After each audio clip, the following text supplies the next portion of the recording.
Welcome to the deep dive. You send us the sources, the things you're curious about, and, well, we dig in to pull out the key insights you need fast. Yep, get straight to the good stuff. Exactly. So today, you asked us to look at a YouTube transcript.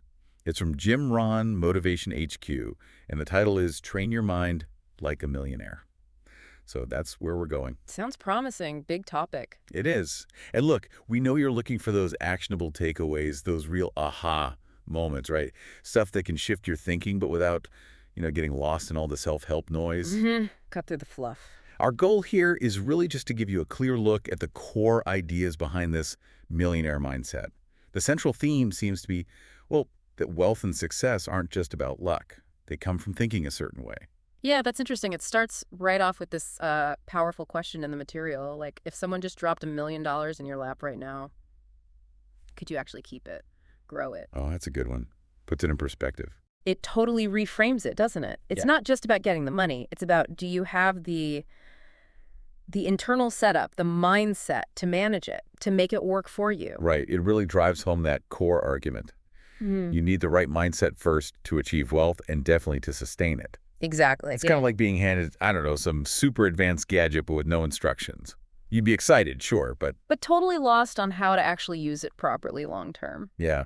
And the transcript uses this analogy, which I thought was great, of our minds having software. And some of it, maybe we chose consciously, but a lot of it, Just got installed, right? Like automatically from family, school, media. the people around us. Yeah. Yeah. And the point it makes is if you don't actively choose your programming, well, someone or something else will program you. And their agenda might not be your agenda at all. Definitely not. Yeah. Which leads to this idea of, well, the difference between what it calls poor and wealthy mindsets. And the example they give about reacting to problems is really telling, I think. Well, you've got the "why does this always happen to me" reaction, which feels kind of passive, like you're a victim of circumstance. Yeah, disempowering. Totally. Versus the other approach, okay, what can I learn here? How can I use this? That's active. Solution focused. That difference in reaction. Wow, that probably shapes so much of your life's direction, doesn't it? Absolutely. One keeps you feeling stuck, the other builds momentum. So the question becomes, how do you upgrade that mental software? Right. And the transcript gives us 3 key disciplines for that. The first one is basically about feeding your mind better stuff. Better food for thought. Exactly. Choosing to read, wisdom substance instead of just scrolling through gossip or clickbait all day. Makes sense. Garbage in, garbage out. Pretty much. And it suggests just 10 pages a day, consistently. Over a year, that could genuinely change how you think. That's pretty powerful. It is. That consistency compounds. Like interest, but for your brain. And that line, skip a meal but not your reading, really hammers home the priority level. It does. It makes you think, though. What should you be reading? Is it biographies? Psychology? Philosophy? What gives you the best mental nutrition for this kind of mindset shift? Good question. The source emphasizes wisdom, things with lasting value. The second discipline flows from that, really. It's about auditing your inputs. Being ruthless about what you let in. Yeah, it gives us filter. Does it educate you? Does it elevate you? Or does it genuinely entertain you in a refreshing way, not just, kill time? That's a practical filter. Especially now, we're just bombarded with information, aren't we? Constantly. And that statement, if it's not building you, it's breaking you.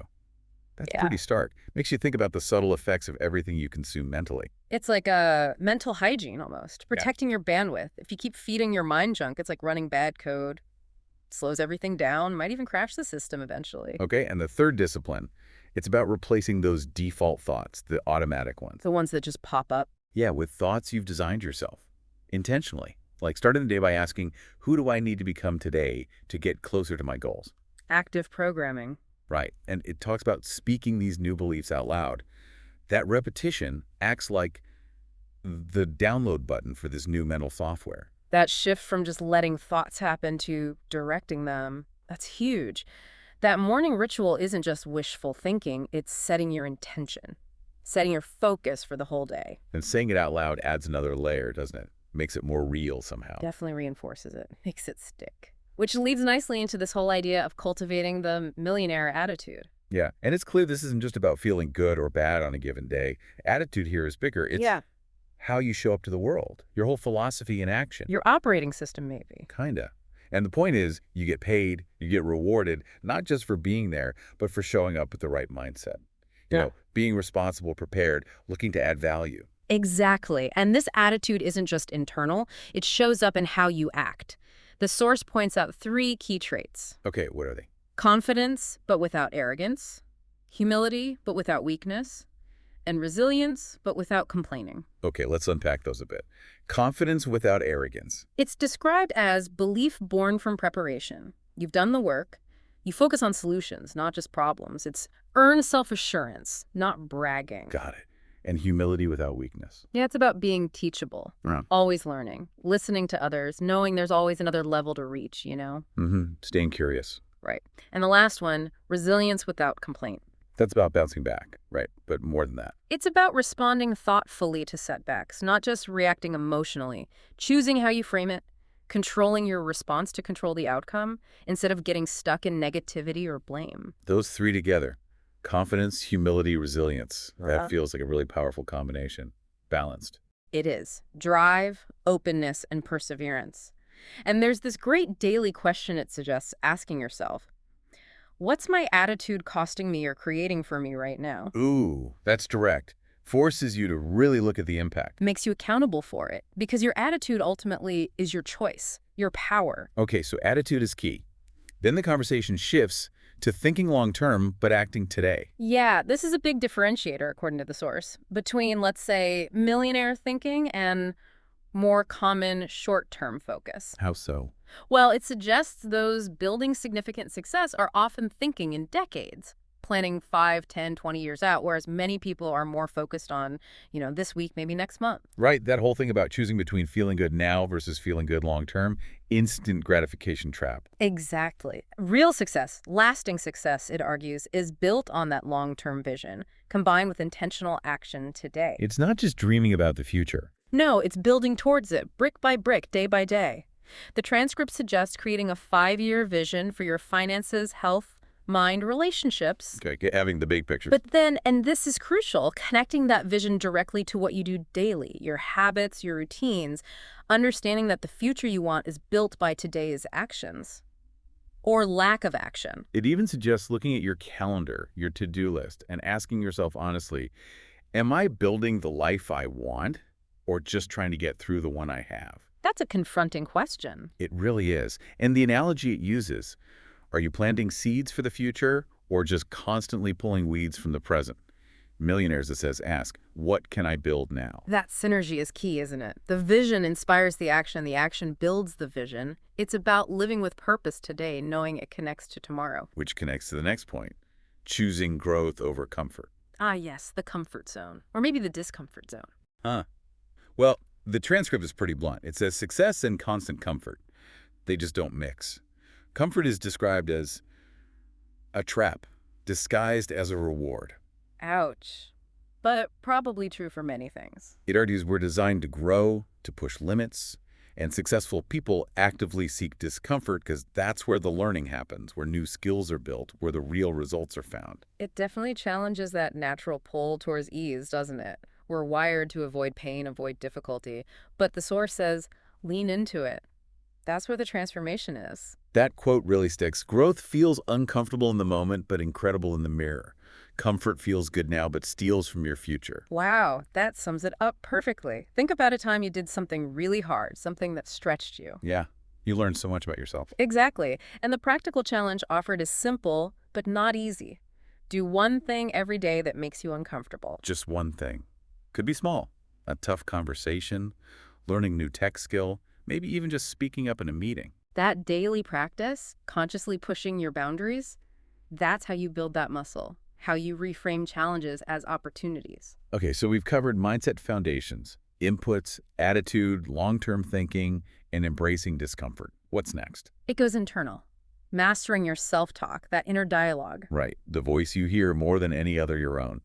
And it can either be building you up or tearing you down. And the transcript points out that most people don't really manage this inner voice. It just runs on autopilot, often negatively. Leading to self-doubt, limited confidence, limited results. You can't plant weeds in your mind and expect flowers to grow, right? Exactly.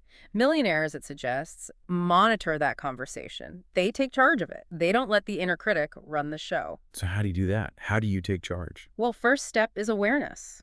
Just noticing the patterns. Is it critical, fearful?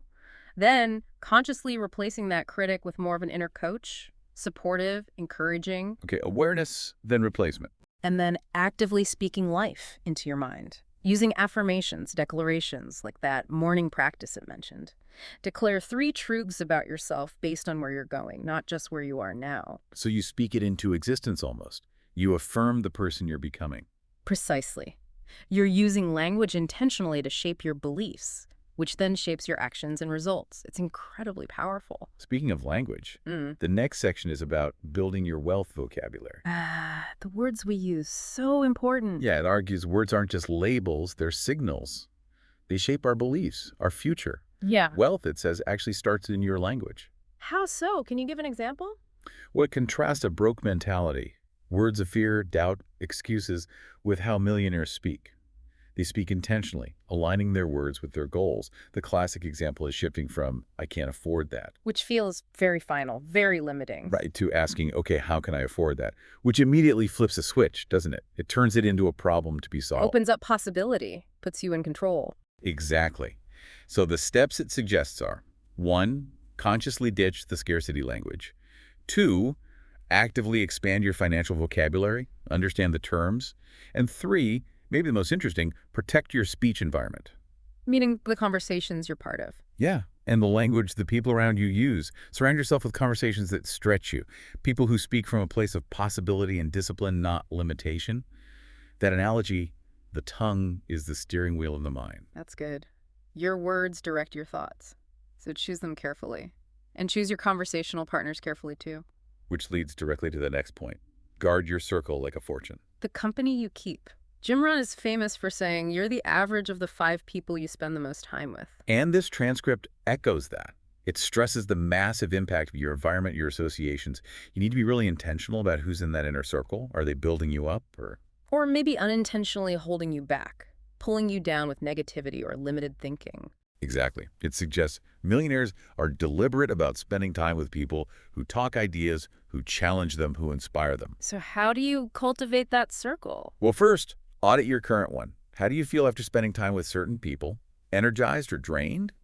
Inspired or discouraged? That's a good litmus test. Then actively seek proximity to greatness. Even if it starts with books, podcasts, online mentors, get closer to the thinking you admire. Absorb their mindset. And finally, intentionally build your own circle. Connect with people who are going where you want to go, who are on that growth path too. Because, as it says, iron sharpens iron. But so does rust. Wow, yeah. Your circle is either your anchor or your engine. Powerful stuff. Okay, moving on. Educating yourself beyond school. The lifelong learning piece. Crucial. Yeah, the quote is memorable. Formal education will make you a living. Self-education will make you a fortune. That's a classic Ronism, I believe, and it's so true. School gives you a foundation, but the real world rewards continuous learning, adding value. Things change so fast, you can't just rely on what you learned years ago. Millionaires, it argues, are perpetual students. So what are the practical steps here? Commit to it. Read regularly, maybe a book a month. Learn from results. Study people who've actually achieved what you want to achieve. Apply what you learn. Don't just collect information.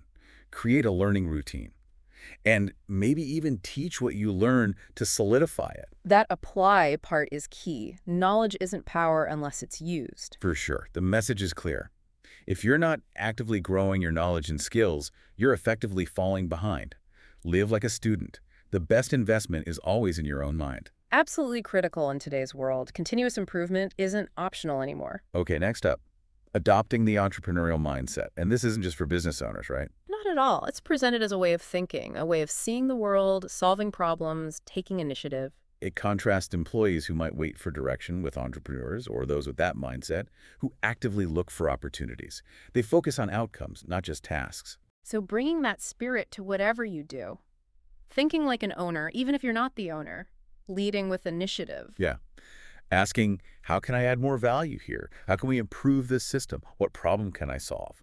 That's what makes you valuable. So the steps to cultivate this. Stop waiting to be told what to do. Stop thinking just in terms of hours worked. Think about the value you create. Embrace calculated risk, not reckless, but considered. Be a problem solver. Think in terms of building something, not just maintaining. That building aspect feels important. Builders create, they improve, they leave things better than they found them, they leave a legacy. That's the idea. Okay, we're nearing the end here. The next topic is handling money. Learning to handle money like the wealthy. Always a popular topic. And the key point here isn't just about earning more. It's about how well you manage what you have. Money, it says, reveals your habits. Management is everything. Right. Earning a lot, but spending it all, or managing it poorly. That doesn't lead to wealth. It's about stewardship, how you handle the resources you have. That's often a better predictor of long-term success than just income level. Money's a tool, and you need to learn to control it, not let it control you. So how do the wealthy handle it, according to the source? They have a plan. They track where it goes. They invest consistently, including investing back in themselves, their skills. They don't prioritize looking wealthy over being wealthy. And they practice delayed gratification. That rule of thumb is great. Oh. Learn to manage $100 well before you worry about managing $100,000. Build the habits first. Exactly. So the actions are: get a budget, start saving consistently, even if it's small, start investing, and crucially, start learning about investing and personal finance. Your money reflects your habits, your mindset, your priorities. Makes sense. Okay, nearly there. Turning setbacks into fuel. Dealing with failure and difficulty. Essential. Yeah, and the reframe here is powerful. Setbacks aren't stop signs. They're tuition. The price you pay for real growth, they test your mindset. Instead of seeing them as proof you should quit, see them as opportunities to learn, to get stronger, to refine your approach. Most people treat them like final judgments, but this mindset sees them as seeds of wisdom. The goal isn't to avoid setbacks, but to become someone who grows through them. So how do you turn them into fuel? Change your perspective. Ask, what is this trying to teach me? Detach your identity from the outcome. The failure doesn't make you a failure. Write it down, reflect, extract the lessons, take the next step forward quickly, don't wallow, and maybe, eventually, use that story to help others. That's about building resilience, isn't it? And maintaining that growth perspective even when things are tough. Setbacks become invitations to refocus, maybe even double down. Okay, 2 more quick points. Being the person success is looking for. Interesting phrasing. What does that mean? It means success isn't really chased. It's attracted based on who you become. Success, it argues, looks for certain qualities: preparation, discipline, maturity, character, responsibility. So it's less about external tactics and more about internal development. Who are you being? Exactly. Your current habits are training you for your current level. To reach a higher level, you need to become the person who operates at that level first. Work on yourself, build the habits, master your emotions, grow your character. And the steps to become that person. Master the small disciplines daily. Take full responsibility, no excuses. Elevate your standards for yourself. Surround yourself with excellence, and decide in advance who you're committed to being, especially when tested. Success is waiting for you to be ready. It puts the onus squarely back on personal growth and accountability. And the final point ties it all together: making the decision daily. Consistency again. Right. Success isn't a lottery ticket you win once. It's the sum total of daily choices. Making the decision, day after day, to think and act in alignment with your goals, even when you don't feel like it. Letting principles guide you, not just moods or feelings, because motivation comes and goes, but discipline endures. The question to ask is, what's required of me today to stay on track for the future I want? Focus on progress, not perfection. Just keep making those daily decisions. It's about that unwavering commitment, recognizing that every single day is a new chance to choose alignment with your goals. So wrapping this all up, this deep dive, based on the material you sent us, really shows that training your mind is the absolute foundation. It's the starting point for building that millionaire mindset and really for achieving big goals in any part of your life. Yeah, it's not just about money, it's a way of operating. We've covered a lot of ground filtering inputs: attitude, long-term view, growth over comfort, self-talk, vocabulary, your circle, learning, handling money, setbacks. Definitely some powerful, actionable ideas there. So for you listening, think about it. With one of these mental shifts really hit home for you right now, what's one small thing you can do, maybe even today, to start putting just one of these principles into practice? And maybe a final thought to leave you with. We talked about this idea of mental software, right? Some installed without your permission, some you can choose. Looking forward, which specific software, which way of thinking are you going to consciously choose to install and run to build the life you really want? Great question. And remember, this deep dive was tailored specifically from the source you provided. Thanks for joining us on the deep dive.